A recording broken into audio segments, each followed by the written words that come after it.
What's up, guys? Welcome to another episode of Freshly Made Props. As always, I am Tony. This is part 3 and the last episode of the sewer tunnel diorama series. I pretty much got everything how I want set up for my scene for the next play motion scene that I'm going to be filming, which is obviously involving this stuff heavily.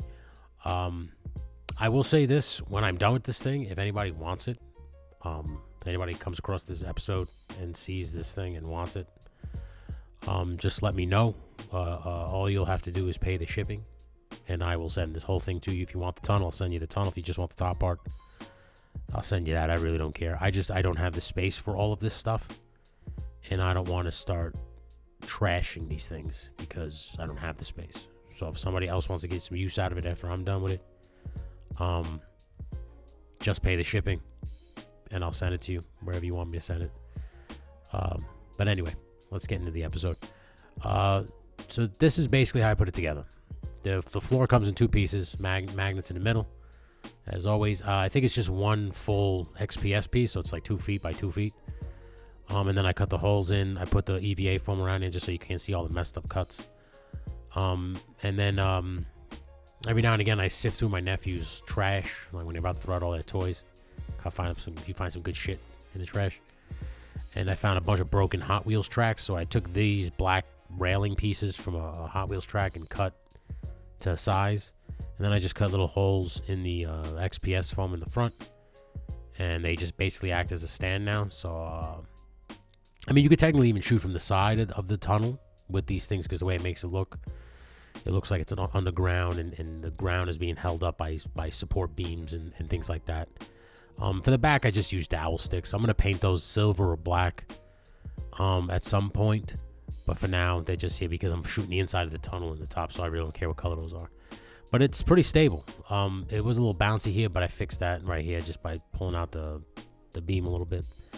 And here it is finished, put together from the top. So I put all the walls in. I did make a third wall, like I said in the second episode, with the doorway. That does open. That door is functional. And I'll show you that in a second.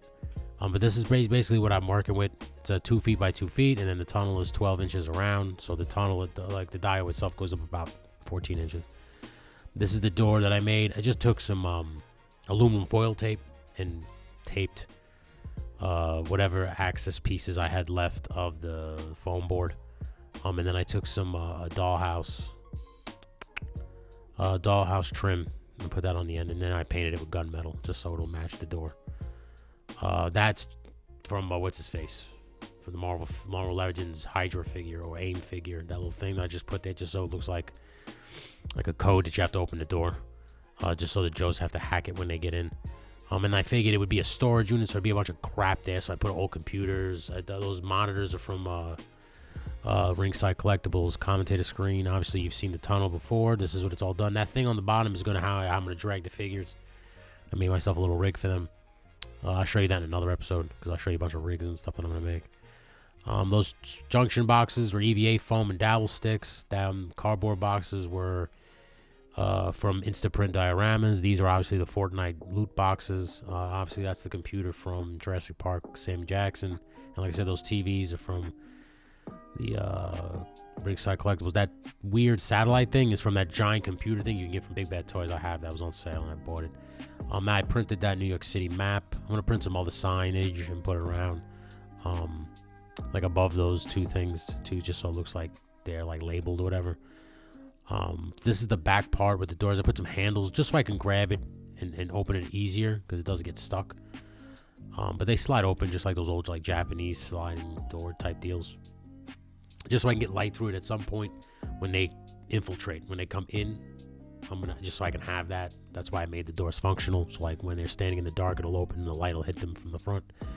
And as you can see, it's just literally fabric pins holding everything in place. I know you can go magnets, and I can go small magnets, and I eventually will get to smaller magnets.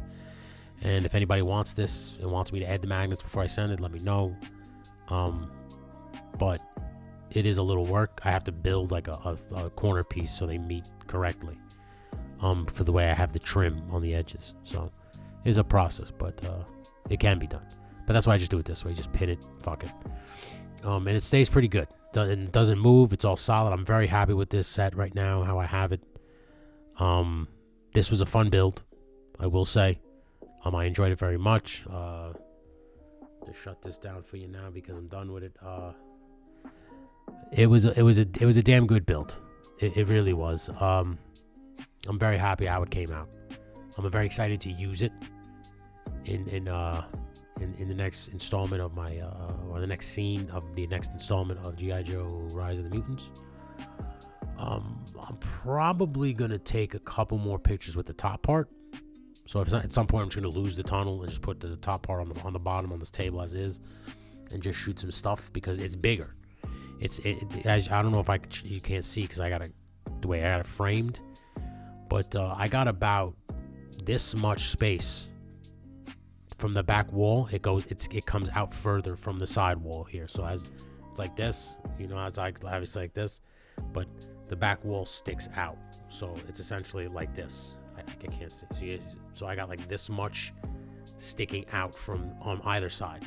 So I can make it wider if I wanted to. But the XPS foam is 2x2 and I wasn't going to go and buy a big sheet and fit it better. I was considering buying another foam board, but I didn't want to make the floor all over again, considering I already had the floor made. I'm not going to do all that all over again just because my head is so psycho. And I'd be short anyway because those foam boards are rectangle. They're not perfect square, so it would be off on one side anyway. So that's why I just said, fuck it, I'll keep this floor as is. I can't put over Instaprint dioramas any more than I already did in the last episode because this made my life so much easier. It really did.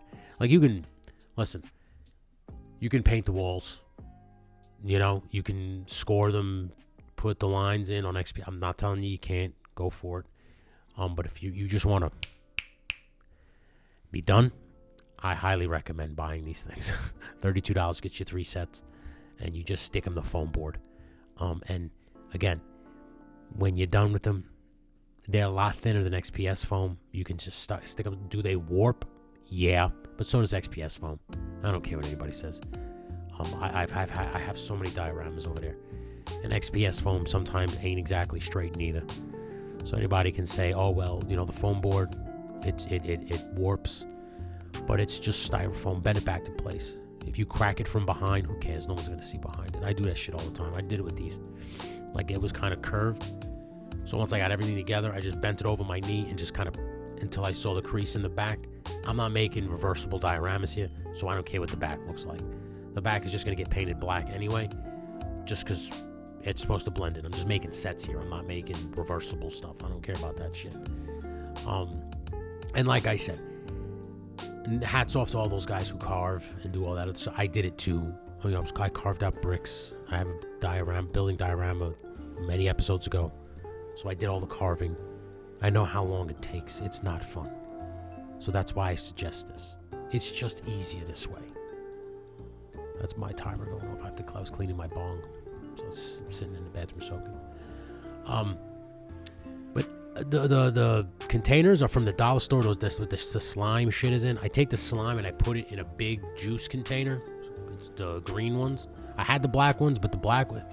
Here's the thing: if you're gonna put them, make sure it's airtight. Because if it's not airtight, they will grow like mold or some shit. Because I had the black slime that I was using for like venom and shit like that. And I guess there was air in the container and it got disgusting. It was like mold all over. I had to throw the black slime out. But the green ones are holding up pretty good so far. I tend to use the lighter greenish for like acid. If you want to put the Joker in, because they'll sink slowly because it's slime, not liquid. I wish you could blow air through it and get bubbles, but you can't. It doesn't work that way. Trust me, I tried. It did not work. But it's cool to use. The slime is always cool to use. It does make your figures dirty, so I would suggest buying like a third or fourth of that figure you want to dip in slime. This way you don't give a fuck if it gets in crevices and creases that you can't get it out of. Like I said, I did it with a McFarlane Joker because I don't really give a fuck. But I wouldn't do it with like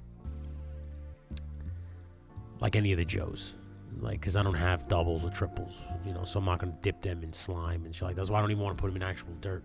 I tend to use the kid sand, the kinetic sand, because that doesn't stick to anything. It just kind of falls right off of them when you pull them out of the dirt or whatever it is. When I do beaches, it's never real sand. It's always that kinetic sand. You can get brown kinetic sand, so that could be dirt too. White, you can use it for snow. For the snow, though, I would recommend the instant snow stuff from Amazon, where you pour a little bit of water and it kind of expands. I use that stuff. That stuff's really good. Doesn't stick to anything, and it looks legit. It does look like snow. So if you have I use that for my cave diorama when my ice cave, when I took pictures of what's his face, the Lich King. So that's all. I'm just about delving out cheap ideas. Like I said, I tip my cap to all the amazing diorama makers out there, but if you want to buy a diorama from those guys, you're paying out of your ass for those, because they're not cheap. I saw them on Etsy and stuff like that. Etsy and like eBay and Mercari. They're not cheap. They're like $200 minimum, and for what these things cost, is $7.99. The any foam you buy. If you buy XPS foam, it's about $8 at Home Depot, Lowe's, and the foam boards at Michael's is $7.99 or $4.99 depending on the thickness. So just buy a couple, make it yourself. Like I said, if you're not artistic and you can't carve, you can't draw, you don't want to sit there with a ruler and a pen and draw 1,000 fucking bricks, just go this guy, Instaprint dioramas, man, and just glue it to some foam board and you got yourself a brick wall. Because like I said, most of the time, man, unless it's a part of it, like if you have like Spider-Man climbing and it's like a zoomed in shot and you can see the bricks, then I can understand carving bricks out. But if it's just like an action scene with Batman fighting some other bad guy, and it's just background noise, it's gonna get blurred kind of anyway, because the focal point will be the action. Save your money, save your time, save yourself a headache, because if you fuck up, you're gonna get real mad because you have to start all over again. And just do this. And like I told you guys in the last one, man, you can make boxes from Amazon that come in the mail. I have a PlayStation box that I use. I have the Batmobile box that I use as buildings and shit. You just, like I said, you stick cardboard to it, you stick it around, and even if it's behind the fancier diorama. So if you have like building dioramas, but you want it to look, like it's foreground type shit, background type shit, use the Instaprint diorama brick walls if he has them. I'm sure he has them, and put them on boxes and just stick them behind your fancier diorama, so that like it kind of gives it a 3D effect, and then light that shit from behind so that the buildings pop. Those are my just little tips. That's what Freshly Baked Props is. In next episode, I'm going to show you vehicles, because I made a lot of vehicles in terms of trucks. I made a semi truck using the WWE one. The WWE what was it, the crane truck. I took that crane bullshit off and I just threw it aside because I can use it for something else. And I kept obviously the truck itself, and then I just built a trailer for it that literally slides right into the hole of the truck, and the truck pulls the trailer. Has 2 doors, they lock just like a trailer door would. The trailers are big enough to fit like certain, like I got those Lightyear robots that I use for shit, so I could fit 10 of those in it, and it drags behind. I know some trailers aren't as big as I made this thing, but it's a cartoon, it's a toy truck. Like, I don't really give a shit. I forgot what I used for the wheels. I gotta remember how I made that. How I made the wheel part. But it's just made out of cardboard, and it was literally, if I'm not mistaken, the box came as is. It was like a long cardboard box, and I forgot what was in it. And I was just like staring at it. And I'm like, holy shit, this thing looks like a fucking trailer on the back of a truck. So I was just like, let me try something. So I put some trimming on it. So like I said, I'll show you that in the next episode. I don't want to talk too much. And I got those Ninja Turtle 2003 trucks that I painted. And I'll show you guys what I did with that. And I did score myself one of those Ninja Turtle vans. But here's the kicker. I took the whole thing apart. I got real stoned. Took the whole thing apart. And I'm kind of shaky on how to put it back together. So, cross your fingers. We'll see how that goes. Originally, I was going to paint it white, make it a goon van the way my guy Mike from Savage Land has it. But I have so many Ninja Turtles, I think they deserve their own van. And considering this G.I. Joe short is about them, I think I should kind of have a Ninja Turtle van. I am at some point going to go back and get another one. I'm kind of having my fingers crossed that they go on sale at some point, that I can grab maybe one or two. Because they are $40 a pop. So it was, if I mess up, I can't put this thing back together. It would definitely be an expensive mistake. I'm not gonna lie to you, because I will have to go get another one. But we'll see. I'm pretty confident that I can put it back together. Just trial and error, right? Until you get it right. But that's all the time I have for this one. Like I said, I hope you guys enjoyed it. It's easy to do. Like I said, you want to add more detail, you can add more detail. There are certain things that I am going to add. Like I said, I'm going to make more signage. I might put some more trash, like not trash, but like storage stuff that they would put in this room, because I wanted to kind of be full. I tried to put columns in here, but they took too much space, so I didn't want to do that. Because I do need a couple guards in here, because I want some, like, even though it's a storage room, there is important things in here that I'm going to put, so they need to be guarded at all times. And this way the Joes have people to take out, so I don't want to ruin the whole scene, so. Excuse me, I'm getting over a cold. But that's all the time I have. So I appreciate you guys. Like and subscribe. Comment if you like this thing. Like I said, if you want this thing when I'm done with it, we will discuss that. And like I said, just pay the shipping. I will gladly send it to you. I will pack it correctly, and you can have it, and you use it. Just like I said, when you use it, tag me. Just let me know that you're using it, because I want to see what you did with it. That's all. But I hope you guys like this. Like I said, if you find Instaprint dioramas, I'll link him again in the description below. If you go on Etsy and you find him, tell him I sent you. Maybe he'll give me a free one. So. But this has been Freshly Baked Props. I am Tony. I hope you enjoyed this 3-part series of the sewer tunnel diorama / basement. It's a 2-tier diorama. I know plenty of guys who've made these. I'm not saying I'm reinvented the wheel. But I like this for like stealth shooting. And what I mean by that is, like, you can have guys climbing up that ladder attacking, or vice versa, whatever. It's pretty cool. And now that I know I can do this stuff, I might get more ambitious with other ones. Which brings me to another one. And the truck one is a filler episode. I usually tend to kind of, because if I'm about to start a new project, I don't want to leave like Freshly Baked Props on the shelf. So I tend to just kind of look around for stuff that I already made that I didn't really talk about yet. And the trucks are one of them. So it's a filler episode. My next episode is, I have a giant styrofoam like base thing out in my garage that I want to make the G.I. Joe headquarters. When I looked at it, it just kind of had that feel. Like, it looked like the front of the head. When you see that classic G.I. Joe picture with that big angle door that slides open, the trucks come out. I want to try and make that at a 1/12 scale. I seen some guys have it. I think Aaron the Toy Enhancer was one of them. He set up his toys on it. And the 1/12 scale guys just looked way too big. Looked too small to be a Joe base. So I'm going to try. I apologize for my nephew. He's my mother's watching him right now. So. But I'm very excited to see where I'm going. I will eventually, I did say this in the past, and I am going to do it this summer, is make a 1/12 scale, an actual 1/12 scale, or a 1/10, 1/8 scale Grayskull. Because the bigger the better to me. Because Grayskull should be like a menacing looking castle.